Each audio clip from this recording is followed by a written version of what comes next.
Dialogue is one of the most important and essential tools of any fiction writer. So this is essentially just the conversations that are happening in your story between your different characters, but it's so much more than that as a tool. And one of the tricks of being a great author is being able to become the voice of a bunch of different characters and a bunch of different people, which in some ways is like stepping into that character's head so that you can become their voice. So it really is an amazing tool. And once you learn how to harness it, you are going to be writing stories that keep your readers up late into the night and that really resonate with your readers. So let's talk about dialogue. Today, what we're going to do is we're going to talk about some of the ways that you can use dialogue as a tool just to get you thinking. We're not going to go into a lot of depth on this because I feel like I could do a video on each one of these. So if you'd ever be interested in a whole series on dialogue, let me know because I'm already putting together ideas for next year's writing series. But then we're also going to talk about how do you actually write good dialogue? Not only how do you make each character's voice unique, but how do you weave it together in a story with narrative and action?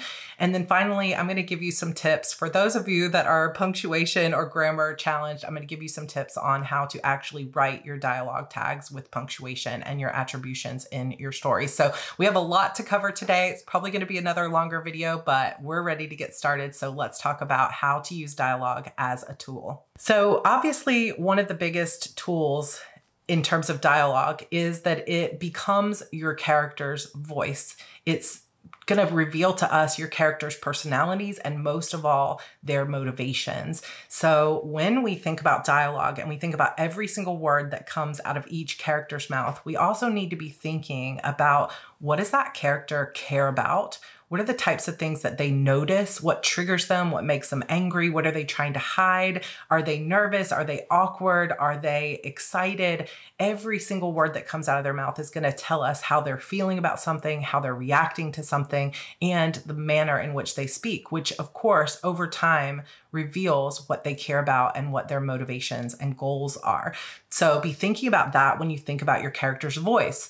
But the second tool is that your voice of your character, your dialogue, also informs the genre that you're writing and the tone of your story. So, for example, someone who is writing Victorian England is going to have characters whose dialogue is very different from someone who's writing Texas in 2023. So you want to make sure that your dialogue stays true, not only to your character's individual voice, but also to the time period, their education, their background, and to the setting of your novel and the world building of your novel. And if you are interested in learning more about world building, I do have a video that we've just done for PREPTOBER, so I will link that for you down below because all of these things tend to go hand in hand and make your tools so much stronger and more vivid when you've got the world building, the setting, and you have this description mixed with dialogue. It's just incredible how we can use these tools to create such different and unique stories. So just to give an example of genre, I write mostly young adult and new adult contemporary fantasy style stories. And so I wouldn't necessarily want a character who speaks like, I am so very perplexed at the absolutely terrible way that you have been treating me. That sounds so stiff. It doesn't sound like a natural thing that would come out of a teenager's voice, right? Out of a teenager's mouth. So instead they might say something like, what the hell? Why are you treating me like this? That sounds a lot more natural to the character. But then again, if you were writing a character who specifically spoke in a certain way or liked to use big words and you were trying to show their personality and their motivations through their language, they might speak very differently and they may never say the word hell because that's not their type of character, right? So we need to think about who our character is, what type of upbringing they've had, what are their values, because all of that is going to be reflected. But we also need to think about the tone of our story and the genre of our story and make sure that the words that are coming through in dialogue actually match up with that tone that we're trying to convey. Another piece of dialogue as a tool is that it's always showing conflict and tension in your story. So really at the heart of it, dialogue should always be bringing some kind of tension into your story. So beware of long sweeping scenes where there's nothing going on but just a casual chat between friends. There should be some type of internal conflict or external conflict that is bringing tension to your scene.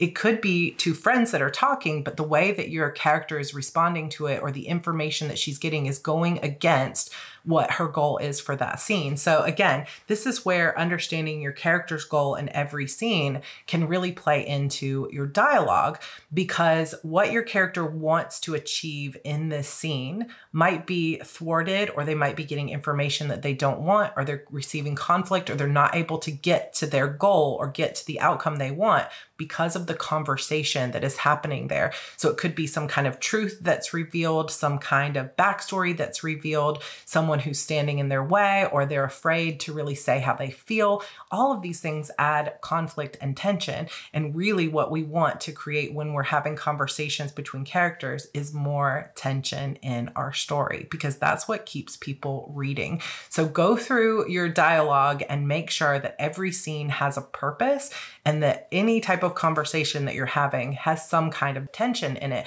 Now, that doesn't mean that your characters always need to be arguing with each other. It just means that we want to have some kind of give and take with your character's goal for the scene that is preventing them from getting exactly what they wanted, or is presenting some kind of information or some kind of criticism or any other thing like that that is holding your character back or keeping them from what their goal is in the scene. And if you want to hear a little bit more about on an individual scene basis, how you figure out your character's goal and motivation and the outcome, I do have an entire video on writing good scenes. I have a whole series on it with a workbook and everything, so I will link that for you down below as well.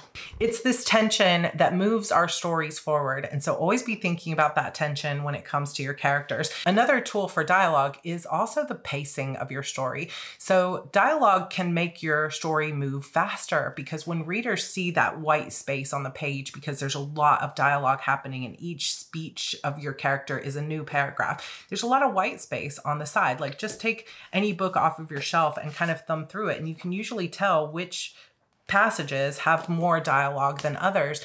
And we can use that as a tool, that if we want to speed up the pace and we want to increase the tension and have the readers reading faster, we might add more rapid fire dialogue and less expansion or narrative or other things that are going on around your characters. But when you want to slow down the pacing, sometimes you're going to add in a little bit more exposition or a little bit more internal narrative, so that you've got a little bit of dialogue, long sort of sweeping narrative, or noticing what your character's thinking, every tiny little thing, and then a little bit more, and we're sort of portioning that out in a slower way. We can actually take control over how fast our readers are reading versus slowing things down a little bit. And that's a great tool to understand how to use effectively in your own fiction. So another thing that people often ask me is, how do I reveal backstory without just these huge, long info dumps, right? We often, as authors, know a lot more about the backstory and the history of our location and our characters than we'll ever actually make it into the novel on the page. And we want to be careful that we don't start a book or introduce characters with just long blocks of text that just dump all of the information that we might need to know about an area or a character. So this is where dialogue can come into play, that we can often use dialogue to show backstory, setting, relationships, and their history. So I know that this may not be the best fiction in the world, but I will use my own example. So The Trouble with Goodbye is a new adult contemporary romance that I wrote all the way back in 2013. And we have this character, the main character is Leanne, and she's coming home from college to her small hometown. And she's having a lunch out at a cafe with some of her high school friends. And so, of course, there might be some tension there that I want to show. But also, Leanne has noticed while they're sitting at this outdoor cafe that a guy she had a run-in with the other day is unloading boxes across the street. And he was very nice to her, but he's new to this town and she doesn't know know much about him. So rather than having some kind of long info dump in here or having him explain to her what his backstory is, I wanted to add tension and mystery around this guy and who he is and where he came from. So you'll start to see, hopefully very clearly, and I want you to pay attention in this little passage I'm going to read about a page and a half to how I'm weaving in the dialogue with narrative. So I'm showing my characters' internal thoughts as well in terms of what they're thinking and how they're reacting to what their friends are saying. But I'm also revealing a little bit about the setting and the town and the culture here, as well as this guy's backstory. Penny waves her hand in front of my face, and I blink and turn my attention back to her and the rest of the girls. Sorry, what were you saying? I take a bite of my club sandwich, even though I'm not very hungry. No, she says. She turns deliberately and gawks at Knox across the street. You can't spend 10 straight minutes staring at some guy across the street and then pretend it's nothing. What's up? I tread lightly. Do you know him? All three girls turn to stare at him, and he notices. A half smile tugs at his lips, and even from here, I can tell he's looking right at me when he lifts his head in a nod of recognition. I want to die of embarrassment. When the others turn around, he goes back to unloading boxes from the back of his truck. I know I should look away, but every time he picks up a box, the muscles in his arms tighten against the sleeve of his black t-shirt, and it does something to my insides. Plus, the guy just looks good in jeans. That's Knox Warner, Summer says. He moved here probably a few months after you left. Crystal crinkles her nose and leans forward. Don't waste your time, she says in a mock whisper. Trust me on this one. I narrow my eyes at her. A weird tightness squeezes my chest. What do you mean? Did you guys go out or something? She shakes her head and her eyes grow wide. No, are you kidding me? She leans forward even farther. He moved here from Chicago or somewhere like that, but he spent something like 3 years in jail up there for drugs and assault. I heard he practically killed some guy with his bare hands. My mouth drops open and I carefully close it and try to hide my shock. I look over at Knox, but have such a hard time reconciling the sweet guy who was just so nice to me the other night to this story about a druggie who almost killed someone. I don't buy it. Does he work over there? The answer is obvious, I guess, since he's been unloading boxes for the past half hour. Still, I want to know. I want to understand why a guy like him would even move to a small town like this just to get a job at some dive bar. It's his uncle's bar, Penny says. I think he works there full-time to help them out, and then he lives over their garage. He's a loser, Lee. Like Crystal said, don't waste your time. She smiles and sits back in her chair, a devilish look in her eyes. Trust me, there are much prettier boys at the college parties. You'll see. So, again, using my own stuff makes me feel a little bit vulnerable because I know it opens me up for criticism. But the point is that I want you to see how I'm weaving action. The characters are not just sitting there sipping tea. They're actually eating sandwiches. They're turning around. They're expressing themselves. They're sitting back in their chair. So we have that action there. But we also have this dialogue that shows tension between the characters. Like one character moved away and now she's back and she's kind of getting back into the swing of what life is like with these friends that she used to have. And then she obviously is attracted to this guy, but doesn't know much about him. And here's this girl telling her he's a complete loser. He has this awful backstory that just makes him untouchable. Trust me, you don't want to go there, which makes Leanne uncomfortable because she really likes him and he was really nice to her and something isn't matching up there. For the reader, that brings out immediate tension and we want to know, what is his real story and how could he be so nice to her? Did he actually kill a guy? Like, that can't be real. So we are immediately just in a page and a half brought into the world of these characters through the weaving of their dialogue and this simple conversation, but I've also revealed that backstory. And there's so much that you can do with dialogue. You can communicate the theme of your story and your own personal values through dialogue. You can definitely tell us everything we need to know about your character through their dialogue. We can also set up the world, describe the setting. We can reveal clues. We can hide things in dialogue. It's such a powerful and necessary tool. But one of the ways that most authors struggle with dialogue is, how do I actually write it and how do I make every single voice unique? So I'm going to give you some tools for that coming up next. So if you want to know how to write great dialogue, the number one most important, most essential thing is to know your characters, know them inside and out.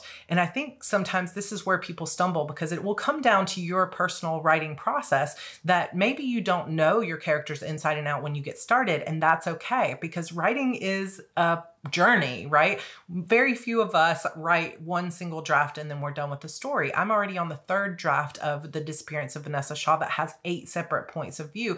And so each time I'm changing up these characters. And in fact, one character got a major shift from the rough draft to how she is now. So sometimes as we're writing these characters, they will reveal themselves to us. So make sure you have a way to capture your notes about each character. I do it right inside my Google Doc, that when a character says something that feels natural to them, but it's different than the way I imagine that character to be, I will just make a note in a Google Doc that says, why is she acting like this? What am I not understanding about this character? Because sometimes our subconscious already understands who this character needs to be for the story, but we just haven't quite discovered it or pulled it out. So a lot of the discovery of who your character is and what they want and what they care about is going to come through when you're actually writing your rough draft. So don't feel like you have to have them all figured out ahead of time. However, if you do want to make each character distinct, there are some tools that you can use before you start writing or even while you're writing to really figure them out. So the first is the Enneagram. So I'm sure many of you are familiar with personality tests like Myers-Briggs or Enneagram or strengths test and things like that. But Enneagram is really one that gives us some pretty basic archetypes that are very clear. And so a lot of times we can take those Enneagram, I think there's 10, but correct me if I'm wrong. I don't personally use Enneagram in my writing, but I know some writers who do, and it really changes the game for them. So it's like, I'm an Enneagram 3, the achiever. So how would the achiever react in a certain situation? What would that kind of person care about, as opposed to someone who was more like a nurturer or someone who was more a helper type person? There's going to be different personalities there. So if you really want to assign your character like a specific archetype, you can work with, there's a book called Heroes and Heroines. There are lots of books about various types of archetypes of characters. And then you've got tools like the Enneagram or Myers-Briggs, and you can really dive in, if that is fun for you, to the personality of your character. And that can really inform how they act and what their dialogue sounds like, what types of things they say when they speak, because we're going to see what types of things they care about and what motivates them. Speaking of motivation, Deborah Dixon's book, Goal, Motivation, and Conflict, is also a must read and such a valuable tool when it comes to identifying what your character really wants, what motivates them, what is it that is standing in their way. Now, a lot of times we won't go through the GMC or Goal, Motivation, Conflict for every single side character, because we're really just thinking about our main character and how that informs the story. But if you get stuck on a side character and you just can't figure out their voice or what they care about, take a minute to do the box that I have in my How to Plot Your Novel that deals with goal, motivation, conflict. So if you really want to dive into it, gotta buy Deborah Dixon's book on this, GMC. I will link it for you down below. And I will also have a video coming up about must-read books on writing. So that's coming up hopefully this weekend. And it will definitely be on that list. But it's so important to understand at the heart of your character, what is it they most care about and what is it they want? What's their desire in this story? And a lot of times you may have, like with these characters that are all sitting at this cafe, you've got these girls. What do they want from Leanne? Like, Leanne is trying so hard to re-assimilate back into this life because she's had a trauma at college and she wants to just feel at peace and secure again, but coming home is not as easy as she thought it would be. So she wants to try to reconnect with her friends. But what they want is for her to be exactly the way that she used to be. And that's not who she is anymore, which is why she's looking across the street at this guy. But understanding each of those characters' motivation helped me to write that scene in a way that resonates with people, because we understand that situation and we understand how Leanne feels to come home and not really connect with her old friends the way she used to. And that's a universal experience. And I think that once we really start to dive into that and tap into those universal experiences and show it in the dialogue, because we understand who our characters are and how they're evolving, that's when we really start to write fiction that emotionally resonates with our readers. Another tool that you can use is just a simple old character interview. So if you want to figure out each character before you get started for NaNoWriMo, or anytime you're writing a book, just sit down and ask some questions. You can do this literally on a voice recorder on your phone or in a Google Doc. Just open up a separate Google Doc and say, okay, Leanne, what is it she wants? And you can just literally ask your character questions, and this will pull it forth from your subconscious, anything you know about this character. Like, why are you actually coming home to this town? How do you feel when you see your old friends? How do you feel when you see your old boyfriend dating one of your old best friends? How does it feel when Knox picked you up after you hit that deer the other night? Like, you can ask them questions and just have them answer. And then you don't have the stress and pressure of it's got to be perfect and it has to fit into my novel, but it's just a getting to know you kind of thing. You could also have someone like a critique partner or a partner of yours ask you questions and then you answer as if you were that character. Sometimes that really helps. Sometimes once we've written a letter, or like have your character write a letter to you about what's important to them in this story, what is it they really want? And sometimes just spending that time thinking about who they are and what they want and where they're going can put us into their head, right? And I write multiple POVs. So whenever I'm getting into that character's head, I will almost do like a little bit of a meditation before I switch to a different character's voice. Because when you have 4 to 8 different characters that are going to be actually, we're in their head in the story, we really need to get into that character's voice and kind of reimagine and reconnect with what is important to this character and who are they. And so I will literally just sit and do, like, I know how it sounds cheesy, but just do like a 2 or 3 minutes of centering myself and thinking about this character and getting into their emotions and saying, okay, Airden, I know these are the things he cares about. These are the wounds that he has. So I didn't talk about that yet, but almost all of our characters have what we call in fiction a wound or a ghost, something in the past, something that has happened to them that has informed how they are now as a person. Like, what is their wound? What are they trying to hide from? What are they trying to deny in their lives that will eventually become pivotal in their character arc and their transformation?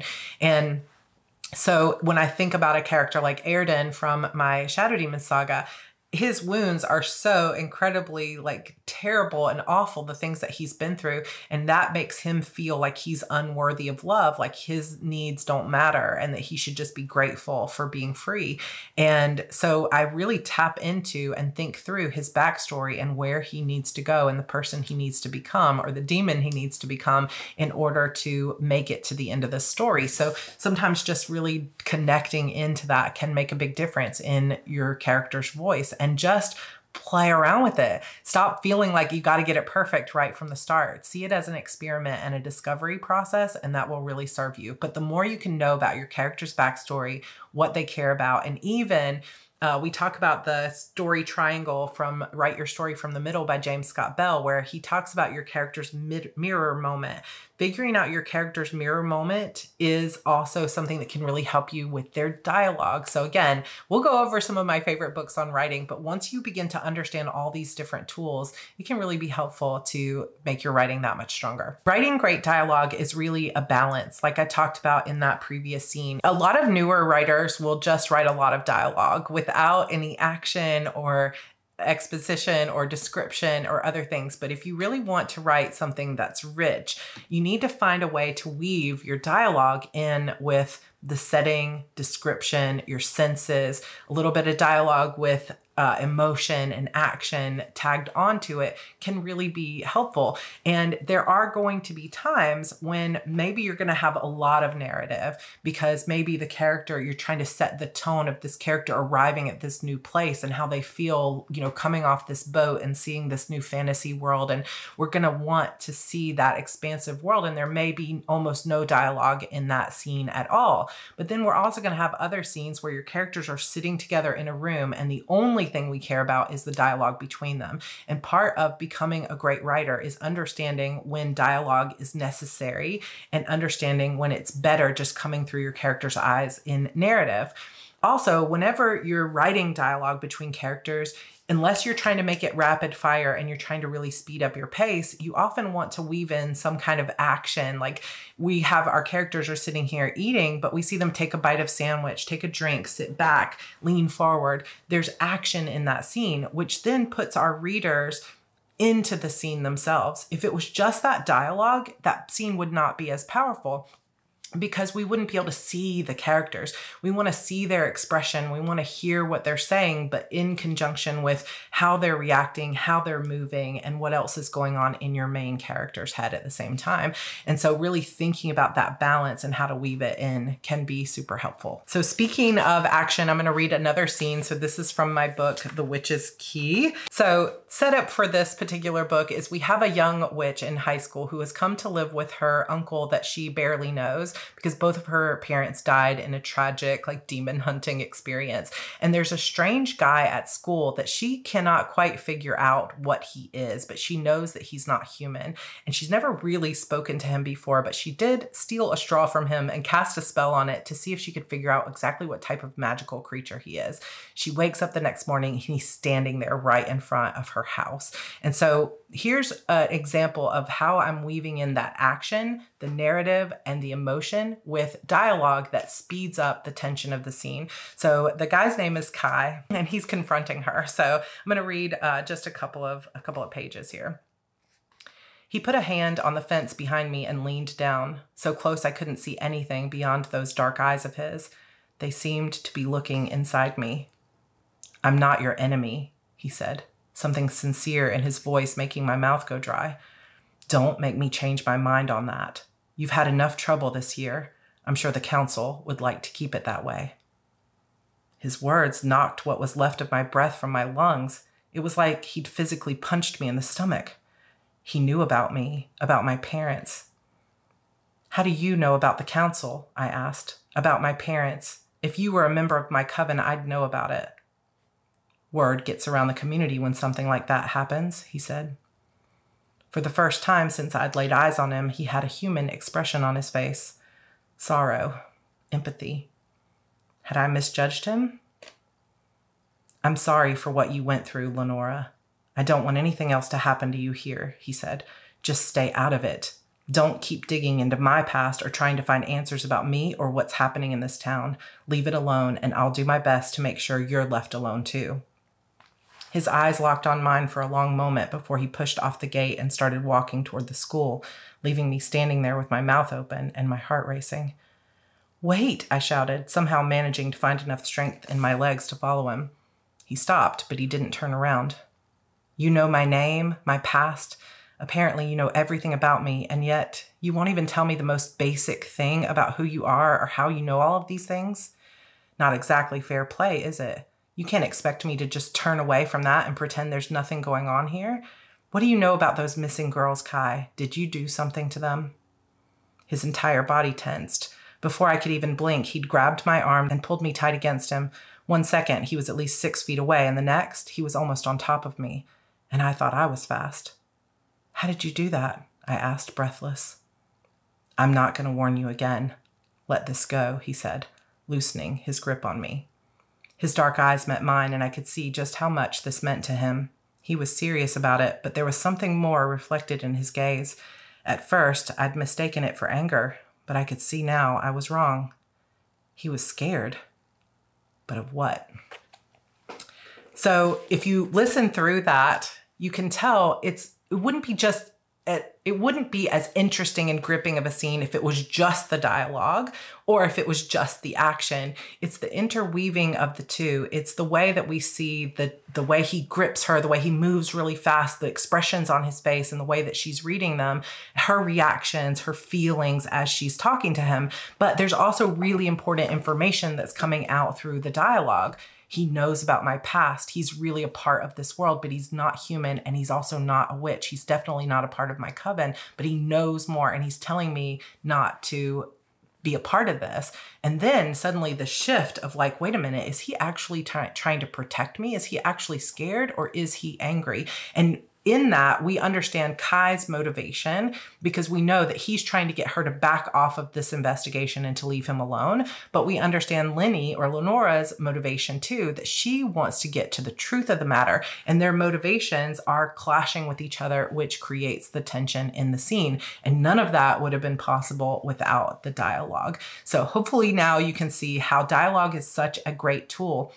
And once you learn how to weave narrative, action, and dialogue and properly tell when is the right time for a pause in your dialogue for a little bit of action or to add more tension and make the scene go a little faster or a little slower, and when is the perfect time for rapid fire, longer dialogue, longer paragraphs of speaking and conversations, your writing is really going to up level. Okay, final part of this video is just some technical tips, because I know especially for newer writers out there, sometimes it can be really confusing. Like, how do I do a dialogue tag or an attribution? How often do I need it? And what are some pitfalls that I can avoid? So let's go through those real quick. So first of all, a few books that I highly recommend picking up if you are not familiar with dialogue tags and sentence structure and these kind of things.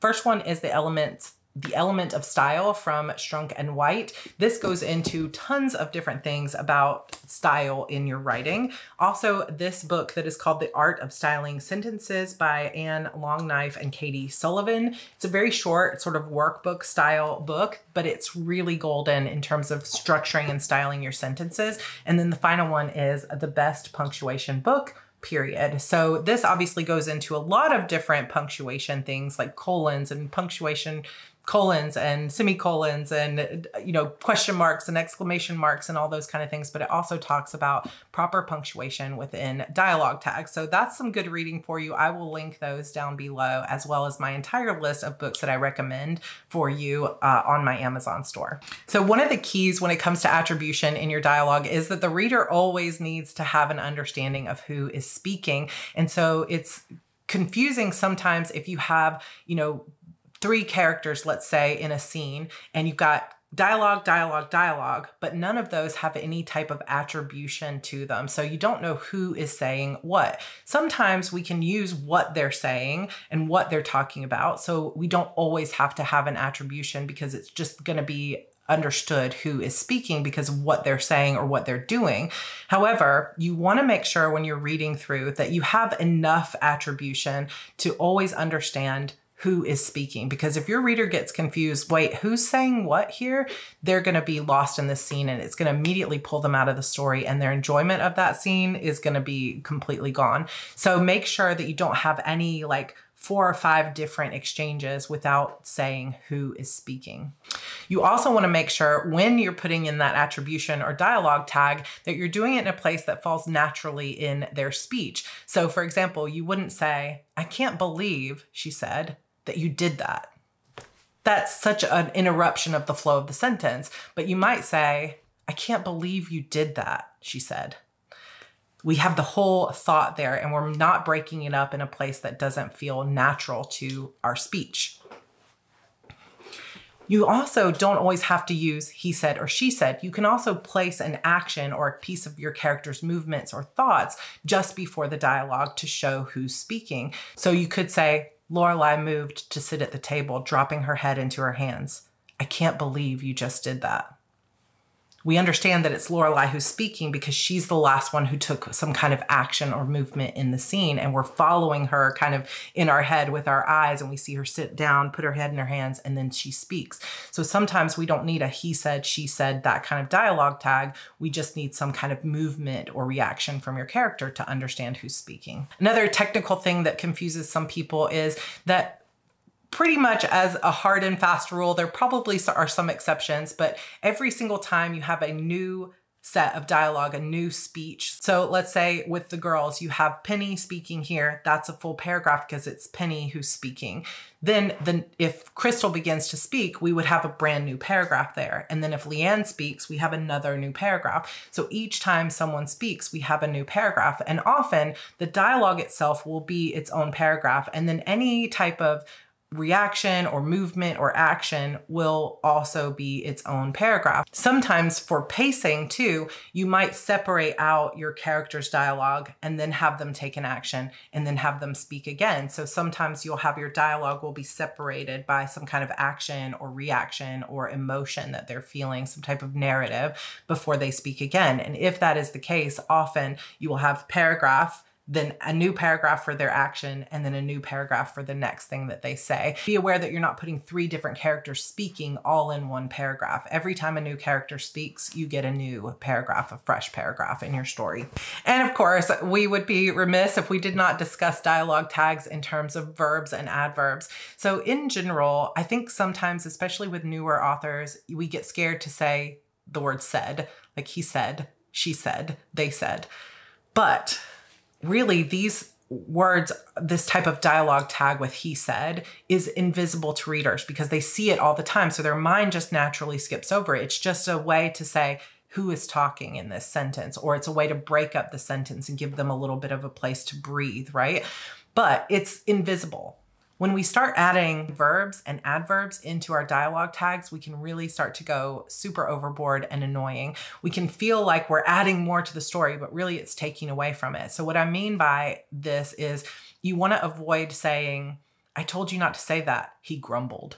Or, why would you do that? She said wearily. So adding this sort of grumbled, he shouted, he exclaimed, you know, these types of extra verbs or adverbs. She said grumpily. There's adding this to it as if we don't trust that the reader understands the way that someone is saying something. It's so much better than adding like, she said wearily, to say, I can't believe you would do that. She let her head drop into her hands. Because we see the action, we see how she's reacting to it. We know that she's feeling weary because of the way that she's speaking and the way that she's moving her body. We don't need the dialogue tag to say, she said wearily, right? We don't need that adverb. It could just be she said, or we don't even have to say she said. We just say she took this action, and that shows us how she's feeling. So a lot of times if you go through your work, I want you to pay attention to the dialogue tags that you've used and take out the ones that you say like he grumbled or he shouted. And in fact, a lot of newer authors, you will see them using dialogue tags of things that people can't even do when they say something. So they'll say, I can't believe you would just do that. He motioned. Well, motioned is not a description of speech, right? That's a description of action. So someone can't motion a dialogue. So just make sure that your dialogue tags are all some type of speech, right? A way of speech, a way of being, but often than not, either use he said or she said, or occasionally he shouted or something like that that tells us their voice is elevated. But instead of leaving a lot of dialogue tags, sometimes mix it up with an action that your character takes or an emotion that your character is feeling or a way of expressing themselves on the page other than a dialogue tag that shows us how they're feeling. So to give you another example, so if in this, just pulling through this, like instead of having to say, you couldn't just leave it alone, could you? Kai said, I have Kai moving before he speaks. Kai towered in the doorway, shaking his head. So we see what he's doing. We know how he's feeling because he's shaking his head. And then he says, you couldn't just leave it alone, could you? That way I don't need a dialogue tag because we've seen Kai in our heads. And now when Lenny is going to speak, it's a new paragraph. Peyton is gone. I said, did you take her? So we just want to make sure that we're giving it that varying sentence structure, that we're adding action in, that we're adding in emotion, we're adding in proper dialogue tags. Okay, so I know this again was a bit of a longer video, but I sincerely hope that you enjoyed it. If you made it all the way to the end, leave me a writing emoji down in the comments, something like a book or a pencil or something, a typewriter. I don't know what cool emojis. You can find some down there to let me know that you enjoy these longer, more in-depth videos.